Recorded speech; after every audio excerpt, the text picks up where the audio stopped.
You know, it's kind of funny, isn't it? Whenever the electric recording company sends out a note that a new title is out, controversy erupts instantly. Too few pieces, too expensive. Why don't they do 5,000? Why don't they do 5 million? It could be sold for $5. Well, of course, the problem with all that is that it's none of your business what the electric recording company decides to do. They are in business to be in business for themselves, and it's a project and labor of love for them. I assure you that they do not drive fancy cars because of the records that people are buying from them, however limited they may be. Generally, it's about 300 or so titles, or 300 pressings. Sometimes it's less. But it's really never more than that. I mean, I don't recall ever having more than 300 pressings or 333 pressings, as they sometimes do. That said, I am neither affiliated with ERC. I'm not sponsored by them. This video is not sponsored by them. They do not send me free records, by no means. I pay the same price that everyone else pays, except for Michael Fremmer. And so I'm free to do and say whatever I want, right? I have to admit that they have been absolutely fantastic to deal with. Whenever I get a FedEx notification that something's on the way, it arrives promptly within 2-3 days. That's it. If there's ever an issue, and yes, there have been issues, guess what? They immediately turn around and provide absolutely Class A spot-on customer service. So that said, I figured I've never really done one of these, so I'm gonna do an unboxing video of ERC's Mahler 2, conducted by the great Klemperer. And actually, what's kind of funny is that here in the U.S., well, probably I guess international too. If you guys remember Hogan's Heroes, well, guess what?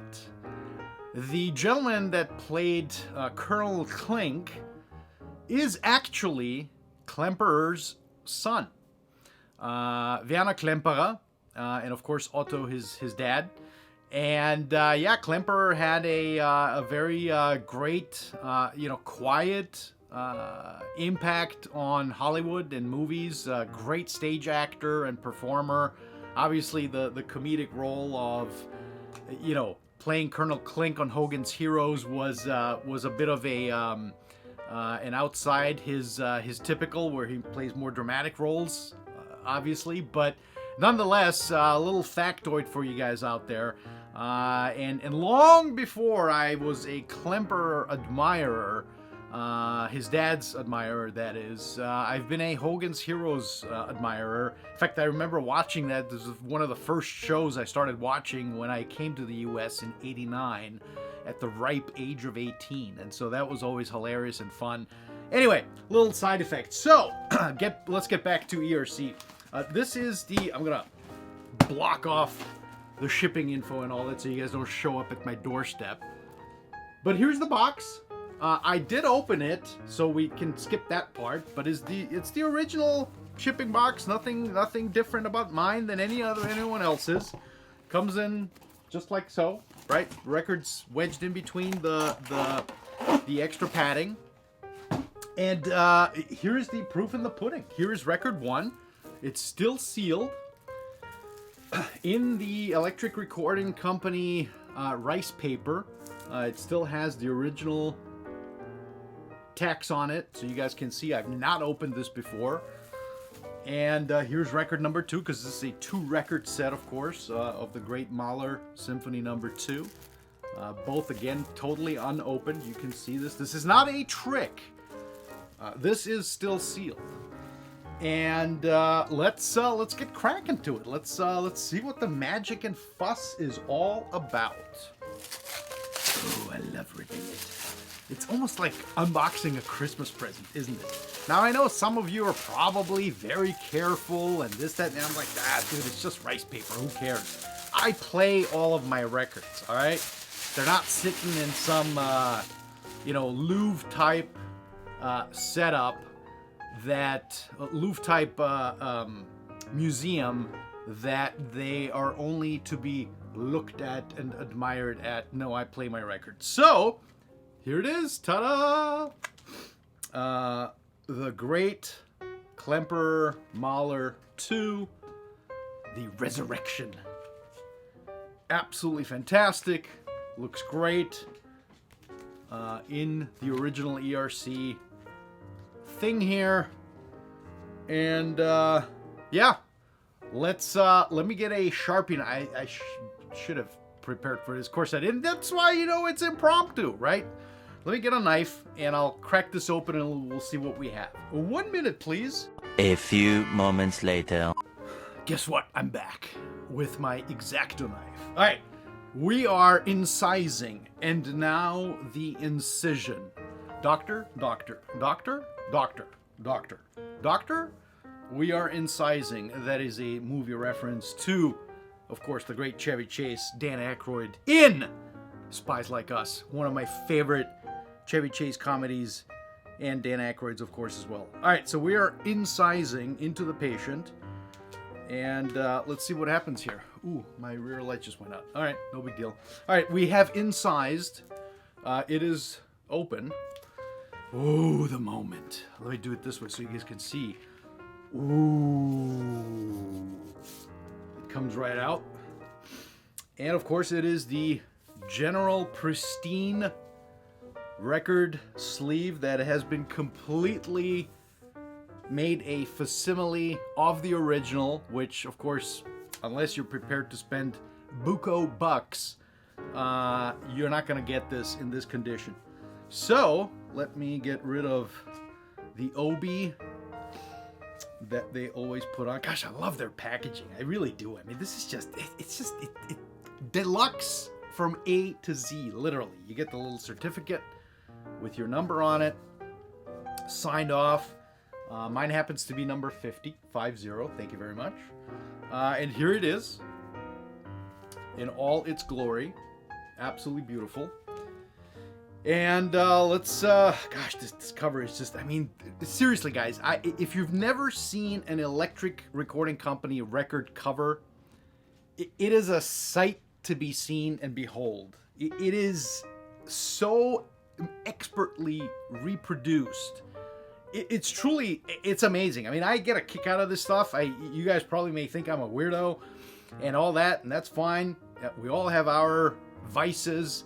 But seeing this, 60 plus, came out in 63, a 60 plus year old record. 59 years actually, came out in 63, it's 2022, so it's exactly 59 years old. It's just a sight to be seen. So let me take a look at the record. And they, of course, do a wonderful, wonderful job with the sleeves. They're all completely a facsimile of the original, reproduced exactly as the original. Let me get the record out. Ooh. Let's get this sucker out. Oh. Wow. Ugh. Flawless. There is not nothing. I mean, it's black. It's so black you could go spelunking in it. I mean, that's just how deep this abyss looks when I look at this record. Wow. Just gorgeous. This is just gorgeous. It's beautiful. It's so gorgeous. Wow. No, I mean, guys, it's pristine. You probably can't, I mean, look at the reflection of the camera itself, which is kind of hilarious. You can see my monitor set up. Ooh, look at that. Oh, there's a confidential email I'm working on. Shh, keep quiet. And yeah, I mean, seriously, absolutely brilliant. So yeah, there you have it. This is it. It's the real deal. I'm not going to bother unboxing the second record because it's exactly the same as this first one. Well, maybe I should. Nah, I am not. Yeah, we're already over time limit. I wanted this to be a quick video. So there you have it, guys. I mean, I don't see any Sharpie markers anywhere. I don't see any touch-ups being performed by anyone. I mean, it's the real deal. It's, you know, it's the old tip-on style Columbia, the way they did these jackets back in the day.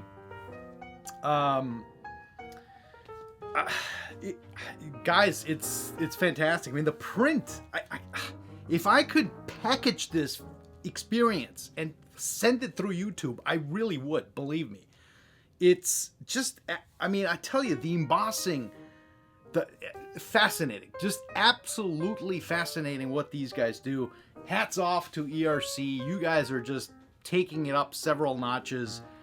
Thanks for all you guys do. Thank you for watching and tuning in to the live unboxing of the Electric Recording Company's Klemperer conducting Mahler's Second Symphony Resurrection. And by the way, this was the second record. I guess I thought I opened the first one. This is the second record. So next up, listening impressions.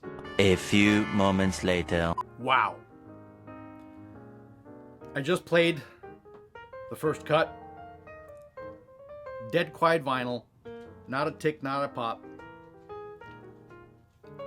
Breathtaking presentation. Obviously, this is all cut using valve technology. For all of us in Rio Linda, that would be tubes. The sound is sweet, mellifluous, warm, inviting. Warm, but not like, you know, don't think, you know, it's like it's syrupy or anything like that, right? It's just, it sounds inviting. It sounds vibrant. Massive soundstage on the Wilson XVXs, as you can imagine. Just fantastic. The conducting, I mean, obviously, I love Klemperer. His style, his command of the orchestra, brilliant. I wish I could have seen a concert of his conducting.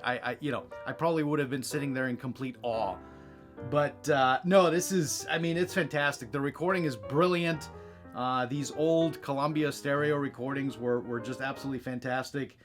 And what can I say? It's just a very there sort of feeling, minimal miking. I think they probably just used 3 mics for this on a 3-track machine. I am guessing. I don't know for sure. If there's anyone that knows better, please feel free to drop a comment below. But yeah, just wow, absolutely fantastic. Stereophonic cinemascope sound, just wall to wall. You hear, you feel the hall, and wow, it's just incredible. So anyway, that's it, guys. Thanks for tuning in. Thanks for watching. We'll catch you guys.